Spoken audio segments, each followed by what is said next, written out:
ଆଜି ଆପଣମାନଙ୍କ ସହିତ ସେୟାର କରିବି ଗୋଟେ ହାଇ ପ୍ରୋଟିନର ରେସିପି ଯୋଉଟା କି ଟେଷ୍ଟ ବହୁତ ଭଲ ଲାଗିଥାଏ ଆଉ ତାହା ସହିତ ବନେଇବା ବହୁତ ଇଜି ହୋଇଥାଏ। ଆଜି ବନେଇବା କଳା ଚଣାର ଗୋଟେ ତରକାରୀ ବା ଗ୍ରେଭି କହିପାରିବେ। ତାକୁ ପିଠା ରୁଟି ଭାତ ଆପଣମାନେ ସବୁଥିରେ ଖାଇପାରିବେ। ତ ଚାଲନ୍ତୁ ଷ୍ଟାର୍ଟ କରିବା। ତ ପ୍ରଥମେ ମୁଁ ଏ କଳା ଚଣା ନେଇଯାଇଛି 2 କପ୍ ପାଖାପାଖି ନେଇଯାଇଛି କଳା ଚଣା। ତାକୁ କଣ କରିବା ନା ଓଭରନାଇଟ୍ ପୁରା ରାତି ସାରା ପୁରା ଭିଜେଇକି ରଖିଦେବେ। ସକାଳୁ ସକାଳୁ ତାପରେ ମୁଁ ରେସିପିଟା ବନଉଛି।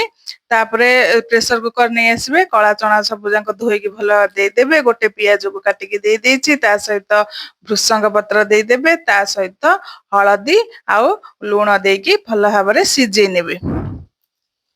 ସେପଟେ ଭଲ ଭାବରେ ସିଝୁଥିବା ସମୟରେ ଏପଟେ ଆଉ ଗୋଟେ ପ୍ୟାନ ନେଇଯିବା।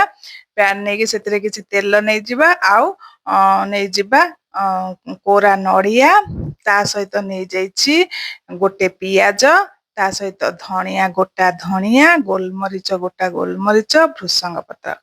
ତାକୁ କଣ କରିବା ନା ଦେଇକି ଭଲ ଭାବରେ ଭାଜି ନେବା। ଏଇଟା ଆମେ ମସଲା ପାଇଁ ବନଉଛେ, ଗ୍ରେଭି ପାଇଁ ଏଇଟା ବନଉଛେ। ତ ତାକୁ କଣ କରିବା ନା ହଳଦୀ ଟିକେ ପକେଇଦବା, ଲଙ୍କାଗୁଣ୍ଡ ଟିକେ ପକେଇଦବା। ପକେଇ ନେଇକି ତାକୁ କଣ କରିବା ନା ଭାଜିବା। ଭଲ ଭାବରେ ନଡିଆ ପିଆଜକୁ ସବୁ ଭାଜି ନବା ଟିକେ ଭଲ ଭାବରେ ଭାଜି ହେଇ ସାରିଲା ପରେ ତାକୁ ଥଣ୍ଡା କରିଦବା।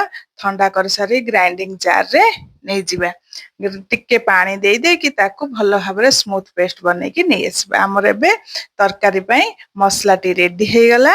ତାପରେ ଦେଖନ୍ତୁ ଏପଟେ ଆମର ପୁରା ଭଲ ଭାବରେ ସିଝି ଯାଇଛି ଆମର ଏ କଳା ଚଣାଟିକୁ ଦେଖନ୍ତୁ। ତାପରେ ତାକୁ କଣ କରିବା ନା ଗ୍ୟାସର ଫ୍ଲେମକୁ ହାଇରେ ରଖିବା।